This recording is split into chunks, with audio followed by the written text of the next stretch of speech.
What's going on, everyone? How you doing today? It's Anger Roleplay once again. So the patch notes are there, guys. Let's take a look at this. Something new there for the Atlas expansion. So let's take a look. First of all, major features. Mysterious entity known as the Elder haunts the Atlas's world, spreading decay and battling the Shaper for control. Let's go. 32 new maps. Holy shit. 2 unique maps, that's very good. New boss fights with Elder and his 4 guardians. So yeah, Elder kind of consumes the actual guardians and makes them, I think, as this, if I understand it correctly, like they're his minions or something. So it's potentially must be the same guardian, just in the corrupted by Elder. So sheep and elder items, this is new, and this is basically just a layer of power creep. I've seen these items, they were like shown like 2 weeks ago, and they're basically like items with an extra skill gem there, like 20 level skill gem insert, and it was basically like 5 links boots or something. These items can only be obtained in areas where the Shaper or the Elder holds influence, or by defeating the Shaper on Elder themselves. Shaper and Elder items can obtain mods not found elsewhere, as well as higher tier versions of some existing mods. It's very cool. Added a new quest, the Queen of Sands. So yes, Queen of Sands, this is basically some new quest in Act 9. Added 48 new unique items, just holy fucking shit. This is exactly how you guys do fucking content in the game. Not fucking buffs and nerfs, but adding actual content, actual items to hunt for. This is awesome. There's so many, like we've been teased by a few, maybe like a dozen, but 48 is unbelievable. 6 new divination cards.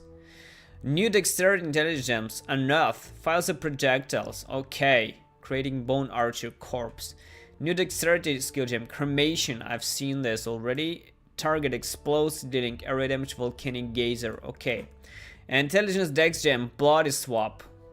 Another corpse shit, like I reappear on the corpse location. Dex int skill gem, volatile dead, corpses explode. Now this is one of the most interesting things for me personally when I'm playing to build. The explosion of the corpse is not affected by the modifiers to spell damage, cannot be reflected. Nice. Vulnerability is now vulnerability, and despair is vulnerability is strength, and despair is less resistance to chaos and make increase damage over time. That's very cool. Storm barrier, that's pretty shit. Dex volley support, and so this is another interesting one. Another interesting one for their projectile based skills. Spell cascade, very interesting as well. And kestrel call. Single target melee skills to attack do additional nearby enemies. It's like AoE melee splash to the single target skill. It's actually very cool. I'm really curious to see the interactions of this skill. Mirror archer support. I've seen this already. New unique strongbox is there, and rogue exile. So abyss challenge.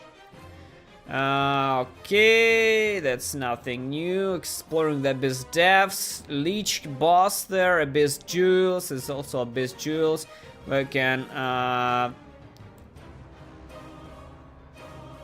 abyssal jewels can be socket in special abyssal sockets as well. That's fucking insane. Intelligence, I don't give a shit. Okay. Okay, that's not very interesting. Like minor features and shit. It's not very interesting. Character balance. Okay, intimidate now causes enemies to take 10% increased attack damage rather than 10% increased damage. That's interesting. Just with attacks now. So yeah, this is basically transitions to the melee and attacks now.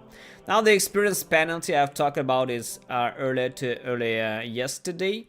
The penalty just hits everything above 95, so I'm potentially will never reach 96 now. So skill balance. Vulnerability, like I said, okay, your minions will no longer deal or take damage while you are dead. So goodbye this AFK minion, Zero kills and AFK minion shaper kills by fucking glass cannon shit. That's actually very good. These AFK kills were absolutely fucking retarded, and this should not be in the fucking game.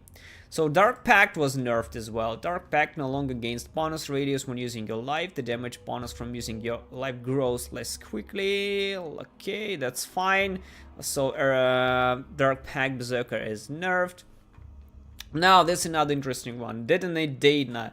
Detonate Date Now deals spell damage based on the level of the skill gem. In addition to the damage based on the corpse maximum life, the base fire damage dealt by the spell, okay, increased. Skill now gains additional area effect as it levels. Now, this is interesting. My second build will absolutely be about corpse explosion. I actually can't wait to play the fucking Necro once again. Raise Spectre now grants additional accuracy to Spectres based on level gem. Very good. Bad Trap and Val Rain of Arrows now remove all move speed as opposed to reducing it. So Bad Trap is still shit, but now it's completely removes their move speed, so just immobilizes the enemy. Raging Spirits now have 50% less added damage multiplier up from 30. Okay, so just stronger now. Raging Spirits are stronger now. Very good, very good. Summon Skeletons now have 50% more added damage multiplier up from 30% less added damage. So Skeletons are stronger now and much stronger. Much fucking stronger, guys. Much. Raging Spirits, okay. Desecrate now creates 5 corpses. Another reason to try corpse explosion shit now. Another reason. 5 corpses now. And maximum corpse level grows more steadily. Create high level corpses as well. Lightning trend rules revoked. I don't give a shit. Minion life support now affects minion life multiplicatively. It now provides 30% more minion life rather than 30% increased minion life. Very interesting. Very interesting. Potentially, look at this. At level 1 of the gem up to 49 more life level 20. Holy shit. I mean, potentially this gem can now fit in the totem build with the Dark Pact, because you know the amount of life that totem sacrifice directly reflects the amount of damage the Dark Pact does. So potentially 50% more life is like the fucking soul mantle, another soul mantle on top. That's very interesting. Dark Pact now counts as being a minion skill gem. Nice, and will thus interact with effects such as the one found in Cloak on Tom's Isley. Ruthless can no longer support channeling skills. Okay, very good. Psych can no longer be supported by Ruthless. That's pretty bad hit. But that's fine. I mean, there's plenty of other meta gems that can be supported with the Cyclone. Iron Will can now support Summon Skeleton and will affect the damage dealt by the Skeleton Mages. Very interesting shit here. Very interesting shit. If using the dead recording. Arctic Karma, chill effect increase. Melee attacks supported by multi-strike now more accurately take attack range. Interesting. Blade Fall has wider area now. Storm Burst now correctly modified based on the center of projectile. So Storm Burst is more effective now. Charge Dash is limited to a maximum of 15 strikes. Nice. Now another interesting things here. Ice Crash increased from 8 to 9 on first stage, from 18 for the second stage. Holy shit, and 26 for the first stage. So AoE of Ice Crash and Earthquake as well increased. That's very good. Reeves radius increased as well. Very good. Wither was nerfed. Wither was nerfed. And most importantly, look at this. Val Power Siphon radius has been reduced to 70 units, down from 120. Oh shit. Wow, Power Siphon clear speed meta. One button, while VPS meta has been destroyed. Very good. I'm happy with this actually. So divination cards have been reworked with different locations and drop rates. Life region mods have been slightly renamed and reordered as 2 hiatus have been added. Very interesting. Left region mods on rare items have been buffed. That's good. You know, left region was really always sucked on fucking spellcasters. Like you couldn't really have, you didn't have leech, so you can't leech anything. And aside from quick recovery, there's like nothing, no region. Like quick recovery in Shaper, and that's about it. You don't have any fucking recovery, any fucking region whatsoever. So I'm really happy that life region goes up, especially with Val Pack gone. When using on a belt, Essence of Insanity grants 10% increased move speed. Nice. Nice. And Serious Equity fucking did. Witchfire Brew now creates a Despair. Now this is my item to go on my Dark Pack. Doomfletch. Kanga means Stratagem. Long creates a Smoke Cloud. Okay. Lion's Roar now only grants feedback 2 minute X when during Flask effect. Nice. Now there comes the interesting ones. The most interesting one, guys. Look at this. Lycosidite, chance to drop from monsters has been greatly reduced. Greatly reduced. I haven't found a single one, I think. I think maybe one I found for the whole fucking Harbinger League. This item was being used on a significant portion of melee characters across all levels as an extremely cheap way to get around accuracy requirements. Very interesting. Now to the more interesting shit. Viscous Call, a chance to drop from monsters has been greatly reduced. So goodbye Viscous, they are now like worth fucking trillion of exiles for sure. Oh, that's very bad. That's very bad for all Magic Find characters that look like shit. So Queen of the Forest has been nerfed, like I said earlier. Rise of the Phoenix. Can it be divine? Now have a lot of life region, but max res fire had been greatly reduced. Omen of the Winds, I shot 3 additional targets to pierce down from 5. Okay, can be divine. Dancing Dervish. Pandemonious, chill effect has been buffed as well. Baron, now this is, I've seen already the tiers of people on the Baron. Baron now adds half of your strength to your minions rather than all of your strength. This affects all versions of the item. Nice. So this is like also hits all the legacy sheet as well. That's very interesting. That's very interesting. I saw that people were fucking destroyed by this shit, but that single item was very overpowered, to be honest. It was like build enabling item. With single item you could already build insane amount of shit. So I can honestly see this nerf coming, and it's there, and I'm fine with it. I guess I'm fine. Dead Reckoning now correctly replaces the number of Skeleton Warriors, Skeleton Mages. Okay, Death Oaths, Exile, Monster Battles. New monsters have been added. The number of monsters found in the areas have been adjusted, and the number of monsters found throughout the game should be more consistent across multiple instances. So, in other interesting things, unique monsters are no longer immune to freeze and instead have a minimum action speed that they will be sad if they are frozen. The Shaper, Guardians, and other big guys, they have no longer immune to freeze, though they can be frozen. So potentially that we have the freeze meta now on the Shaper. Okay, there's also different stuff here. One of the most important thing here is this. Monster modes, Reflect Fizz and Reflect Elemental Damage, have been reworked. They now appear as Nemesis modes. Attacking a monster with physical or elemental reflect now triggers a mortar spell targeted at the location. The spell has a cooldown as well. That's very, very good. Like, Reflect was biggest pain in the ass ever in this game, to be honest, especially for the melee character. I couldn't fucking stand fucking Reflect, and I died a ridiculous amount of times because of Reflect with my Frostblade, so I'm really happy this shit is gone. Shit is gone. Really happy. Flame Bearers and different kind of bearers has also been reworked. Now more PP more quickly and should be more clearly viable. Okay. What else? Map balance. The entire atlas has been reworked. Many map names have changed and as have their balance, tier and position on the atlas.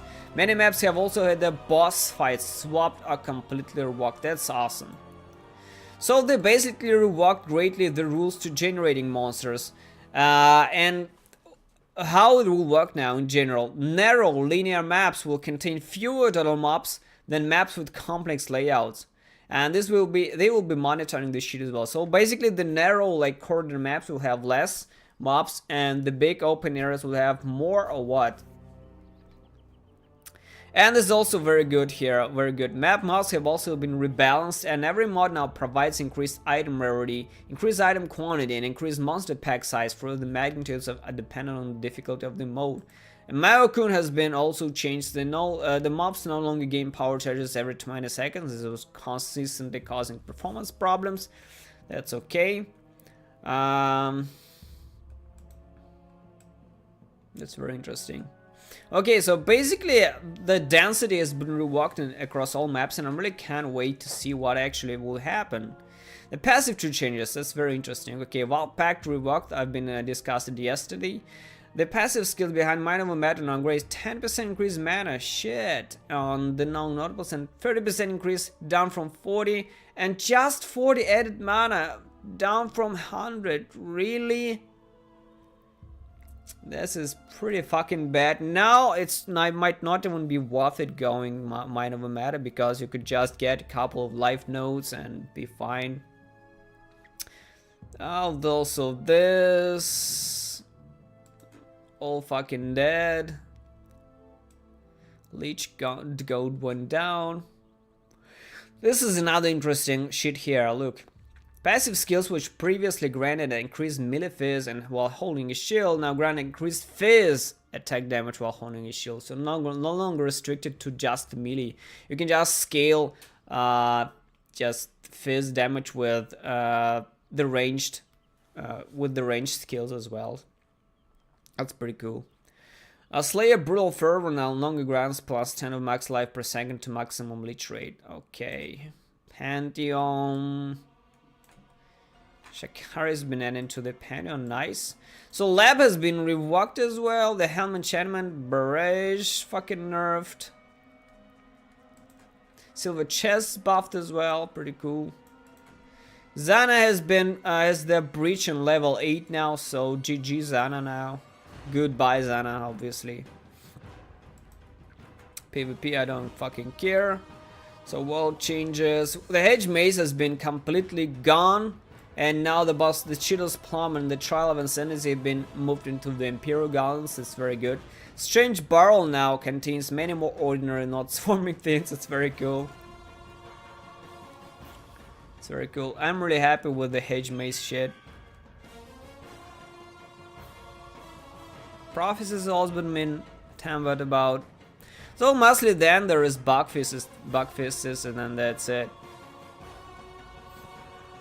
Chris also appeared and made some kind of response to the patch notes. Response to the responses to the patch notes and what. There was honestly a time why there are no buffs. Like there is buffs. I don't know what he's talking about. There's like a lot of buffs. New items are fucking buffs. New items and new skills are fucking buffs. So I don't really understand why he need to come up with an excuse there are no buffs. I mean, there are also so many broken shit for years, like fucking Vault Pact and shit. And Slayer fucking Slayers just stood behind Shaper and tanked him with 5,000 life, so it simply must go. Yeah, this is exactly it. Please know that many buffs have come in the form of new uniques and skill combinations. This is exactly what's happening right now, so I'm not sure why he came up with that excuse. Not enough buffs to unpopular ascendant classes. 3.2 is planned to have a balance of all ascendancies, notably including the Scion and their elementals. Very good, very good. For 3.2 will be major balance of ascendancies. Another one. So, breaches on level 8 Zana again. This was a lot of concern among the community. Explains why, because the Abyss itself is a fucking breach. The Abyss League is a fucking breach itself, so don't whine, people. There's plenty of breaches out there. Plenty of breaches without the fucking Zana breach. The Baron nerf. Explains why the Baron was heavily nerfed. A single item grading 200% bonus to melee fizz or for minions is not acceptable. Definitely. And another thing that he also added is, from what I overhear in the office, the new Abyss jewels are outrageously powerful for summoners. It's very good. Fucking good. Time to play summoner again. What? So with this release, we pulled out the new expansion details, the leak, all the specific nerfs, and heaps of new tidbits for separate announcement. This left the patch notes themselves somewhat dry and exceptionally interesting information, whereas we generally spotlighted it earlier. With the exception of the new Flask, QEH maze removal, character leak, drop-down, and etc. Do you feel this approach was worse than holding back information to bolster the patch notes with great reveals? Yeah, I think that, you know, a lot of people there like over anticipated shit and had like kind of premature ejaculation happened, and when GGG starts teasing like 2 weeks before the leak with all the shit, all this different quality enchantment, there's new skill gems, that new reworked items, nerfs and shit, people like overestimate everything, and they overhype themselves, and then the patch notes appear and they basically have all of this that we've seen before this already for us. So I don't really think that GGG should treat the players like in this way, like giving them so much information before the league start. I would personally hold it much more towards the old patch notes, towards the last week, and just unleash all the fucking week to build the hype train, like in more shorter period of time, I guess, other than the 2 weeks before. So I think that from a like hype point of view, I think that they should not release like everything for such early before the league starts. And this is just my thoughts on the meta. So this is it, guys. We read all the patch notes. I'm really looking forward to the Abyss League. I'm happy that my build that I plan to play in the Abyss League survived. It was a little nerfed, but I think it's fine. I have 2 builds planned to play in the Abyss League. I will be farming everything with the first build, which will be the Dark Pact Totem Sign build, Sign Ascendant build, and the second will be, I think that like corpse oriented necromancer, maybe elementalist. I'm not sure about the class already. We'll see how the skills themselves work and what uniques will be there as well. So this is it. Thanks for watching and see you soon.